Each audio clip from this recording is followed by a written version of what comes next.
మరో వివాదంలో చిక్కుకున్న మాజీ మంత్రి విడతల రజని. ఉద్యోగాలు ఇప్పిస్తామని రజని పిఎల్ శ్రీకాంత్, రామకృష్ణ, ఫణి, శ్రీ గణేష్ కి డబ్బులు ఇచ్చామని తెలిపిన బాధితులు.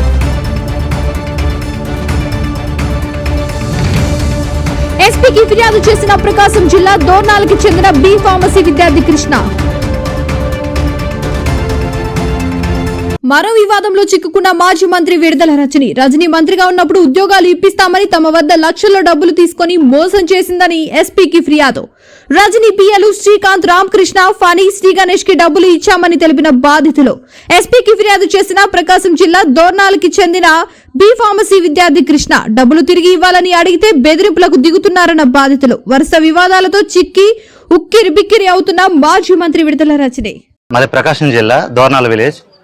నాకు government contract basic post pharmacist పెట్టిస్తానని చెప్పి బత్తల శ్రీ గణేష్, వాళ్ళ తమ్ముడు కుమారస్వామి, విడతల రజని మేడం దగ్గర ఉన్న పిఏ శ్రీకాంత్ గారు, రామకృష్ణ గారు మాకు మేడం బాగా పరిచయాలు, బాగా క్లోజ్ అని చెప్పేసి గవర్నమెంట్ ఫార్మసిస్ట్ పోస్ట్ పెట్టిస్తానని చెప్పేసి అన్నారు.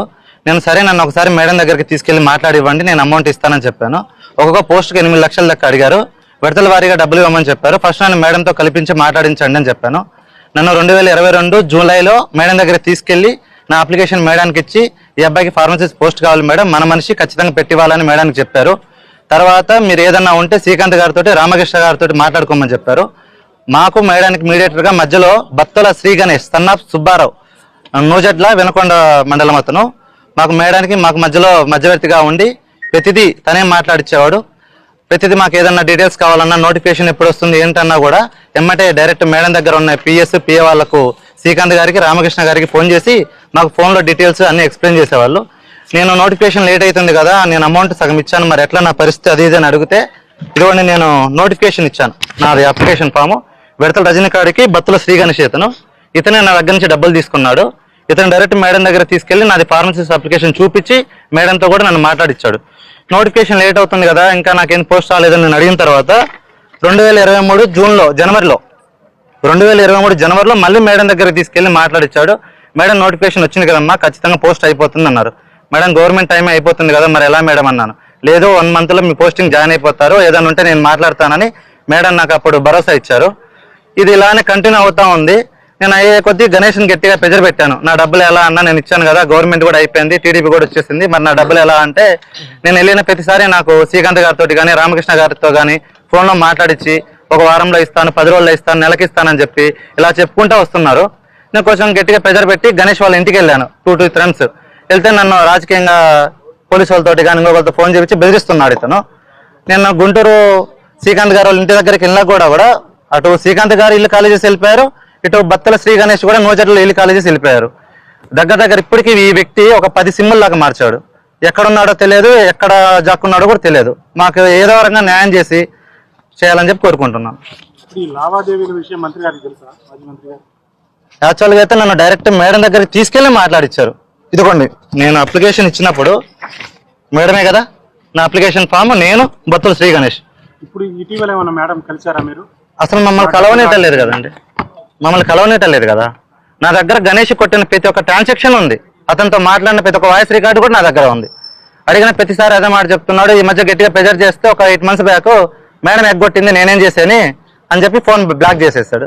కొత్త సిమ్ తీసుకున్నాడు.